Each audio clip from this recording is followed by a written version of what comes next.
Hello everyone, आप सब कैसे हैं? मैं उम्मीद करता हूं कि बहुत अच्छे होंगे और अपनी पढ़ाई को बहुत अच्छे से कर रहे होंगे। मैं Akash Kumar Bhadana ICT virtual classroom में आपका बहुत बहुत स्वागत करता हूं मेरे प्यारे बच्चों।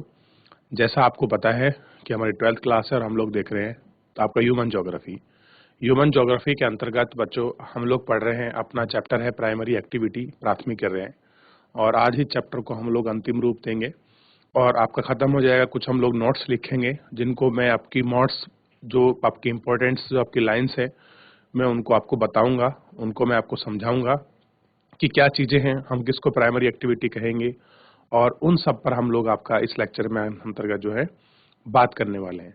तो बच्चों जो अभी तक हमने अपना आपका पशुपालन को देखा है उसको भी हम एक बार आपका दोबारा देखेंगे कि विश्व में किस किस जगह पर जो आपका पशुपालन है बहुत अच्छी मात्रा में आपका किया जाता है, बहुत ही आपके मार्क्स लेवल पर। दूसरा बात करेंगे हम लोग एग्रीकल्चर की, कहाँ पर एग्रीकल्चर किस प्रकार की जाती है, क्या उनकी स्थिति है, उन सभी पर हम लोग अपने इस लेक्चर के अंतर्गत आपका बात करेंगे। मैं उम्मीद करता हूं कि मेरे प्यारे सभी बच्चे अपनी कक्षाओं में शांत होकर बैठ चुके होंगे और सभी बच्चे अपनी नोटबुक, आपकी बुक खोलकर ओपन रखी होगी ताकि हम लोग जो भी चीज़ों को अच्छा लगेगा अंडरलाइन करते चलेंगे। मोस्ट इंपोर्टेंट चीज़ों को आप लोग पॉइंट आउट करेंगे और इनको नोट करेंगे। इस प्रकार में अगर कोई चीज़ आपको समझ नहीं आती है तो आप लोग लाइव जुड़कर चैट के माध्यम से आप अपनी क्वेरी, अपना प्रश्न मुझ तक भेज सकते हैं। कोई भी स्कूल का कोई भी बच्चा, अगर आपकी कोई क्वेरी है अभी तक जो आपने पढ़ा था कल, उसमें कोई चीज़ समझ नहीं आई है तो आप लोग मुझको बच्चों मेरे तक भेज सकते हैं। नहीं तो हम चलते हैं सीधा डिजिटल बोर्ड की तरफ। देखिए बच्चों, हम लोगों ने कल आपका अपने चैप्टर के अंतर्गत बात की थी कि आपका इसमें खुद देखेंगे कि जो आपके कृषि के प्रकार थे उन सारे कृषि के प्रकार को आप लोग बहुत अच्छे से आप इनको पढ़ चुके थे। आप सारे कृषि के प्रकारों को बहुत अच्छे से जान चुके थे कि क्या है कृषि के प्रकार, क्या चीज़ें हैं। आप लोगों ने सामूहिक कृषि के विषय में भी बहुत अच्छे से आप लोगों ने पढ़ लिया था और बहुत अच्छे से उसको जान लिया था। अब देखिए, हम लोग कृषि को पढ़ चुके हैं, हम लोग पशुपालन को पढ़ चुके हैं और आपका प्राइमरी एक्टिविटी में बचा है आपका खनन। खनन को हमको देखना है और इसके बाद एक दो चीज़ें और हैं जो आपको मेरे को लिखवानी है। उसके बाद जो होगा ये जो आपका चैप्टर है, ये चैप्टर आपका समाप्त हो जाएगा, ठीक। और समाप्त हो जाने के बाद आपका ये जो है आपका हम लोग नेक्स्ट चैप्टर की तरफ जो है आगे बढ़ चलेंगे और हम लोग इसको देख चलेंगे क्या सारी चीजें हैं। देखिए, आपको ध्यान देना चाहिए, अगर मैं आपसे पूछूं खनन क्या है, आप किसको खनन कहेंगे? क्या है खनन? अगर मैं आपसे पूछ लूं कि सर खनन ये है, क्या खनन का जो आपके चीजें हैं ये हमारे सामने कब सामने आई, हम किसको खनन आपका बोलेंगे और किसको हम खनन मांगेंगे, ये हमको एक सोचने वाली बहुत बड़ी बात है और एक बहुत बड़ी चीज है कि हम किसको खनन कहेंगे। और इनको हमको आपका समझना है कि खनन की जो वर्गीकृत है वो किस प्रकार से है और ये चीजें क्या है। आइए देखते हैं। खनन पर हम लोग बात करने वाले हैं। खनन मानव विकास के इतिहास कई अवस्थाओं में देखी जा सकती है, जैसे ताम्र युग, कांस्य युग एवं लोहा युग। देखिए, ये 3 युग हुए हैं आपके और ये बात कर रहा है आपकी हिस्ट्री, इसमें आपका ज्योग्राफी में प्री हिस्ट्री की। कैसी है? Pre history. अगर आप लोगों ने प्री हिस्ट्री पढ़ी होगी, जो आरंभिक मानव था उस आरंभिक मानव के विषय में ये सारी जानकारी हम लोगों को बता रहा है, ठीक है। आप देखिए, प्राचीन काल में खनिजों का उपयोग औजार बनाने, बर्तन बनाने एवं हथियार बनाने तक सीमित था। इसका वास्तविक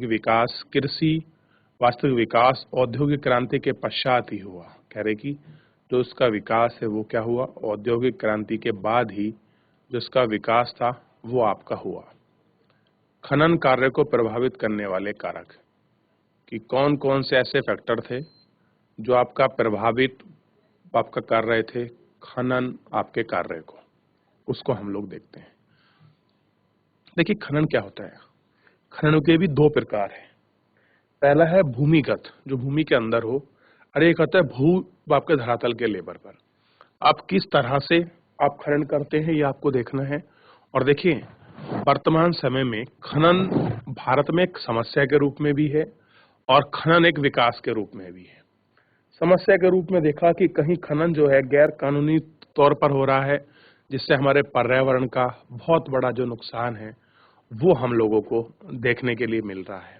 और कानूनी तौर की बात करें कि हमको उतने ही खनन की आवश्यकता है जितना कि हम लोग करते हैं, और बहुत सेफली और बहुत चीज़ों को देखते हुए, पर्यावरणीय चीज़ों को, मानवता निवास को, पशु जानवरों को, आवास को, और इस तरह को हम लोग जीव जंतुओं को ध्यान रखते हुए ये सारी चीज़ें हम लोग करते हैं। देखिए, खनन कार्य का लाभप्रद दो बातों पर निर्भर करता है।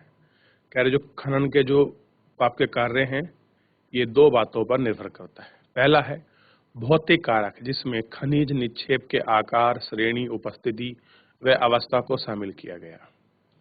क्या है? भौतिक कारक हैं जिसमें आकार है, श्रेणी है, उपस्थिति है, ये सब चीज इसमें शामिल है। दूसरा क्या है आपका? दूसरा है आर्थिक कारक, जिनमें खनिज की मांग, विद्यमान तकनीकी ज्ञान, अवसंरचना के विकास के लिए उपलब्ध पूंजी या यातायात व श्रम पर होने वाला व्यय है। क्या है कि जो पूंजी है, यातायात है, इस पर होने वाला जो व्यय है आप उसको देख सकते हैं। खनन को अगर मैं आपसे पूछूं खनन किस तरीके से होता है, तो ये देखिए, सबसे पहले आपको ध्यान देने की आवश्यकता है। हम इस तरह से आपका कुछ खनन करते हैं। आप देखिए, आप अगर कोयले की खदानों को देखेंगे तो कोयला होगा, कोयला हमको भूगत मिलता है, भूमि के अंदर हमको मिलता है।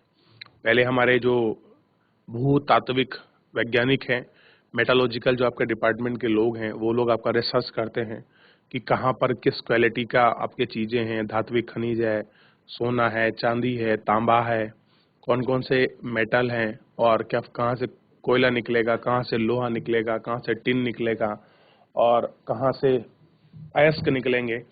उन सब चीज़ों को इसमें आपका देखा जाता है।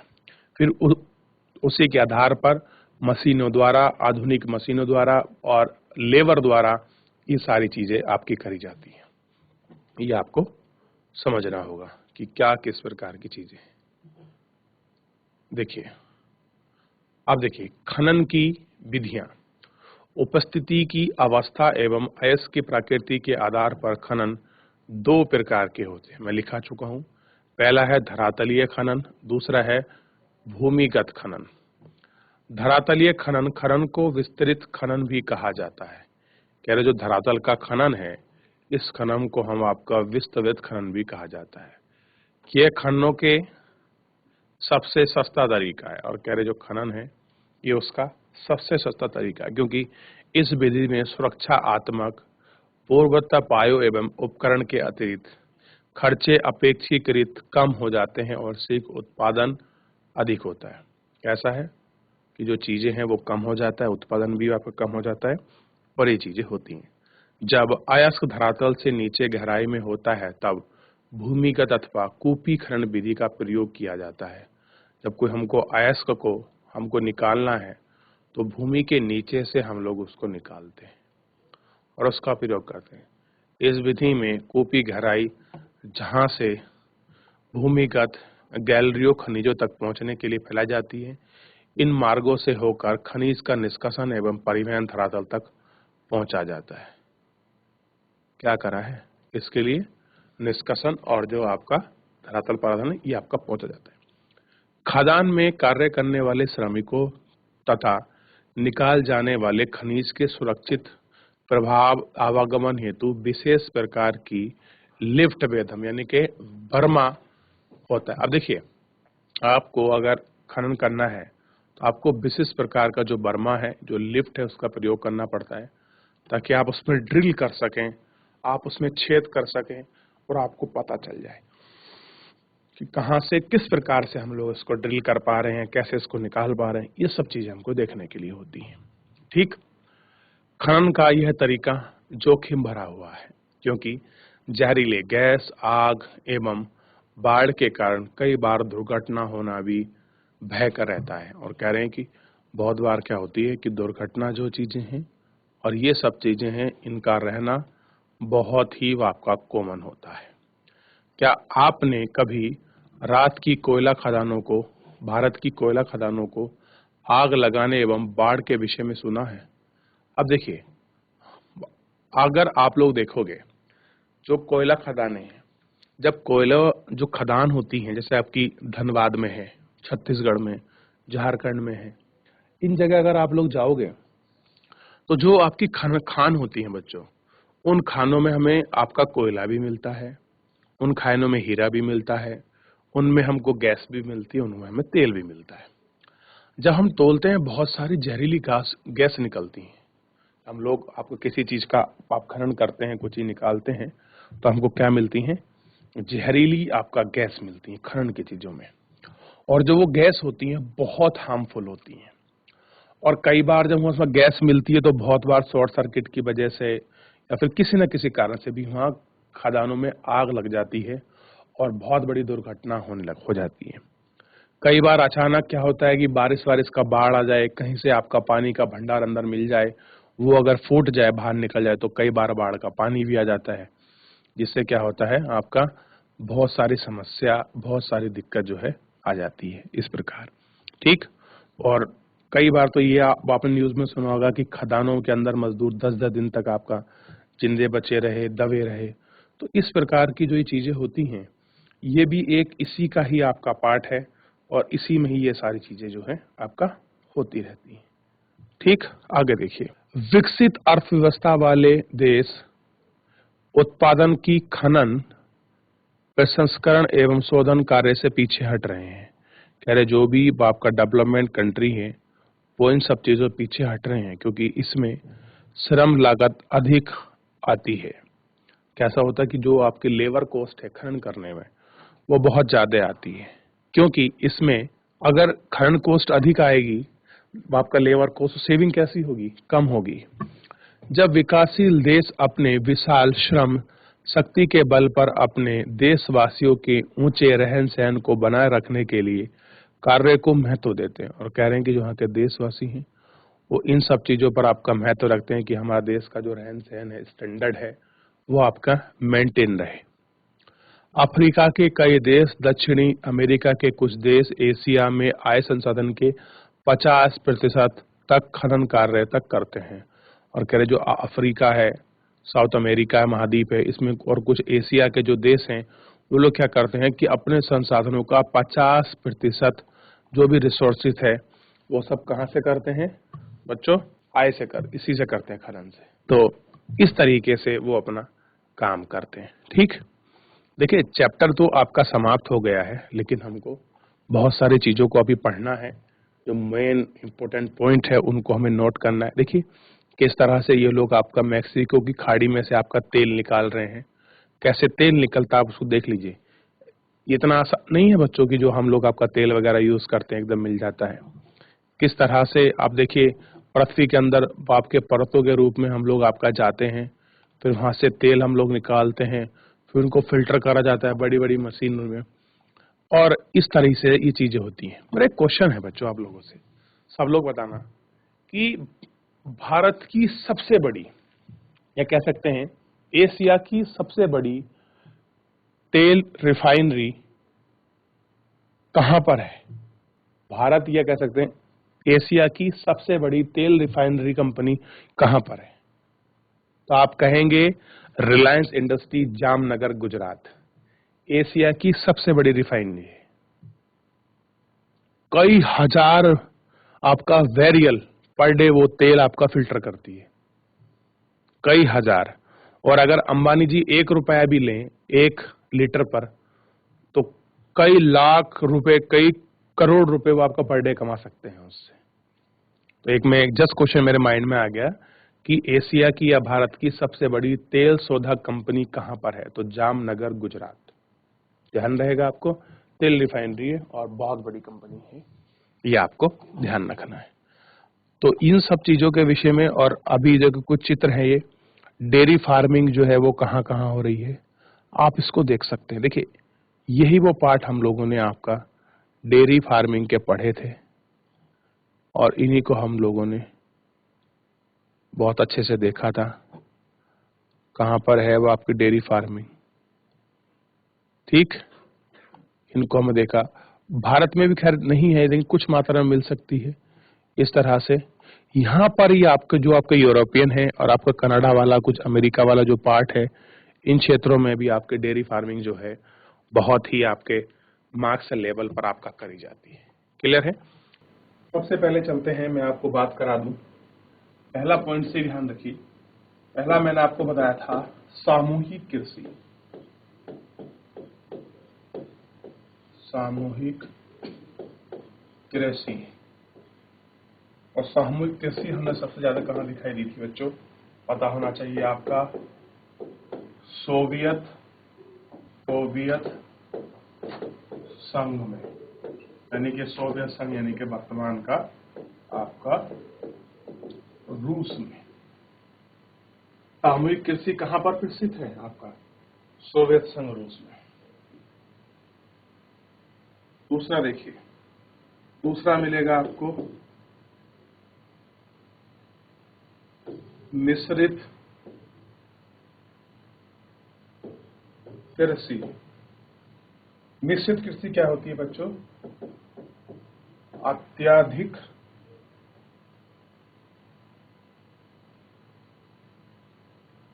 विकसित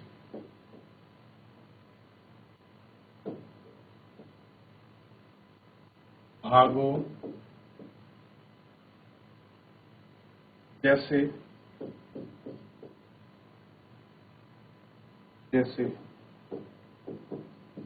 उत्तरी अमेरिका,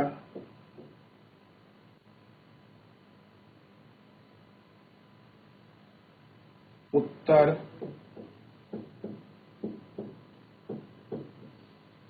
पश्चिमी यूरोप,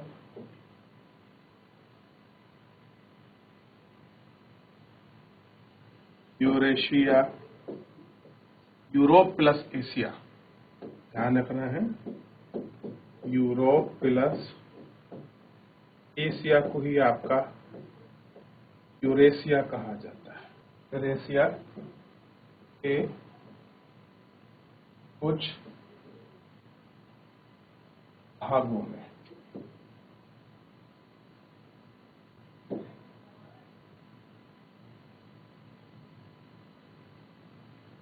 में क्या होती है?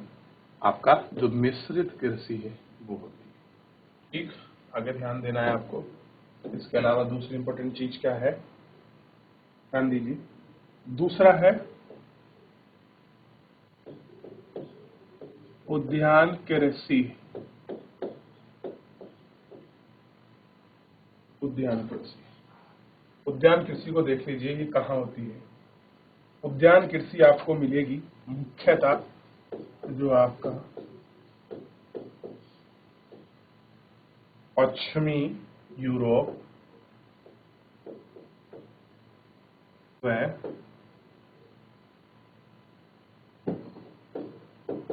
उत्तरी अमेरिका।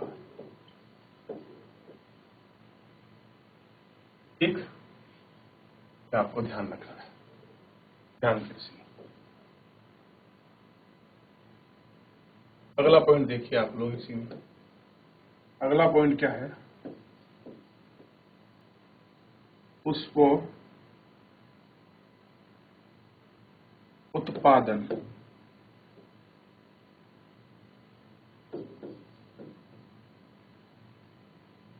कृषि। इस कृषि को समझिए। ये क्या है? ये होती है आपकी जो जहां फूलों से रिलेटेड जो आपकी कृषि होती है, ये होती है नीदरलैंड। नीदरलैंड व ट्यूलिप में ये यहाँ पर होती है। और इसी में अगला देख लीजिए आप लोग। सबसे पहले सहकारी कृषि और देख लीजिए, हमने सामूहिक लिखी है सहकारी लिखी? पहले सामूहिक थी। और अगला पॉइंट है इसमें जो इंपॉर्टेंट है आपका सहकारी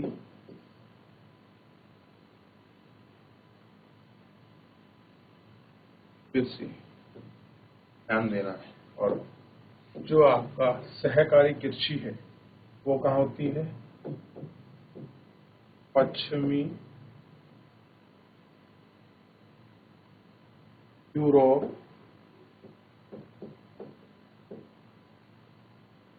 के डेनमार्क के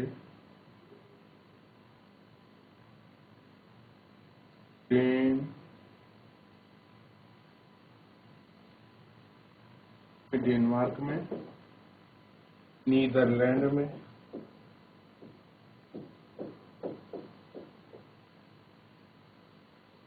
बेल्जियम, बेल्जियम और आपका स्वीडन। कहाँ बच्चों? स्वीडन में। ये कहाँ होती है? आपका सहकारी कृषि होती है। ठीक, आगे आपको ध्यान देना है। सहकारी कृषि के बाद है आपका डेयरी कृषि। देखिए,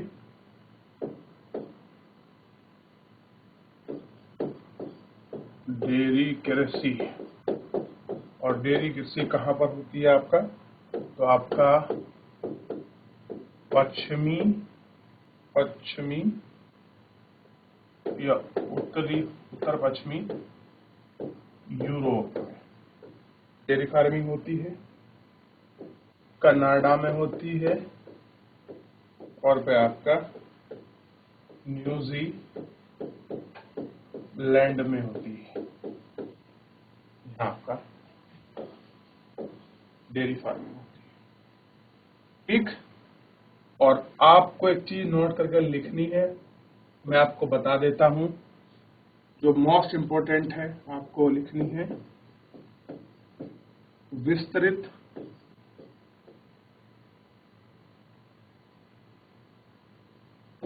वाणिज्यिक कृषि। विस्तृत वाणिज्यिक कृषि को हम लोगों को देखना है, ये कहाँ होती है। ये होती है स्टेपीज के यूरोप के यूरेशिया। कहाँ होती है? यूरेशिया और उत्तरी अमेरिका के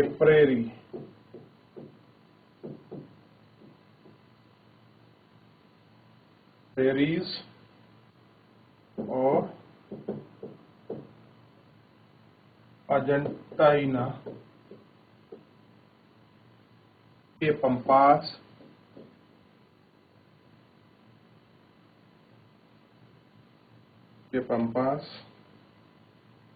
दक्षिण अफ्रीका के बेल्ट,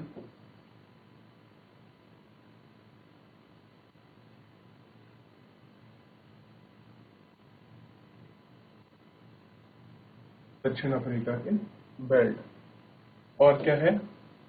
ऑस्ट्रेलिया का डाउन्स।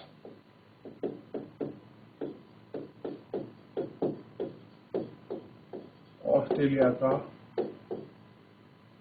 क्या है बच्चों? डाउन्स।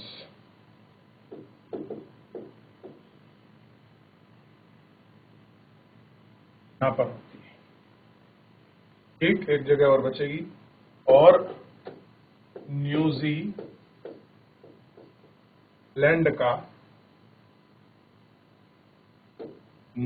है और वह ऑस्ट्रेलिया, स्पेशल ऑस्ट्रेलिया में भी होती है। और अगर हम ऑस्ट्रेलिया का डाउन्स लिख चुके हैं तो वहां नहीं है, बल्कि न्यूजीलैंड का कैंटरबरी जो रीजन है, न्यूजीलैंड का जो कैंटरबरी वाला क्षेत्र है वो हम लोगों को याद रहना चाहिए। न्यूजीलैंड के कैंटरबरी रीजन में, कैंटरबरी क्षेत्र, तो ये सारे क्षेत्र हैं। और पशु चलवासी मैं आपको लिखा चुका हूं कि जो आपका पशु चलवासी है चलवासी, ये आपको देखना है। जो हमारा विश्व मानचित्र है, उस मानचित्र का आपको रेफरेंस लेना है। और जो सबसे पहला आपको मिला होगा, मैं आपको दिखा देता हूँ, ये जो रीजन है, इन क्षेत्रों की आपको पहचान करनी है। इन क्षेत्रों की पहचान को आपको देखना है कि कहाँ कहाँ पर आपका जो पशु हैं वो आपके चलवासी हैं, इनको देखना है और इसकी आपको बात करनी है। ठीक है बच्चों, अगर आप इसको देख लेंगे तो चैप्टर आपके यहाँ से निकल जाएगा और सारी चीजें बहुत अच्छे से हो जाएंगी। तो ऑलमोस्ट जितना भी आपका चैप्टर था, हम लोग एक एक करके स्टेप बाय स्टेप सारी चीजों को देखकर हम लोग इसमें देख चुके हैं और चीजें मैंने आपको लिखाई थी। ठीक, उनमें से हमने सारे एक चीज को बहुत अच्छे से देख लिया। अब देखिए, चलवासी पशु क्षेत्र मैंने आपको लिखाया है, कहाँ कहाँ पर है। देखिए ये रहा, उत्तरी अमेरिका को लिखा रखा है, मध्य अमेरिका को लिखा रखा है और इसका भी उष्णकटिबंधीय भाग, और साउथ ईस्ट एशिया का जो रीजन है उस रीजन तक होता है। सामूहिक कृषि लिखा दी, बल्कि सामूहिक कृषि दूसरा हो जाएगा, उद्यान कृषि, पशु उद्यान, सहकारी, डेयरी फार्मिंग और चलवासी पशु। और एक बार आप जरूर जो है इसको विश्व मानचित्र में स्वयं देखें, स्वयं देखें। ये क्या है बच्चों, आपका होमवर्क है HW में, आप लोग कर लीजिए और इसको ध्यान रखिए।